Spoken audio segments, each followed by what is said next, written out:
Pokapala nás na vaše slanina, slanina,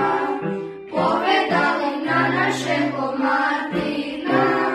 povedali na našeho Martina, a Martin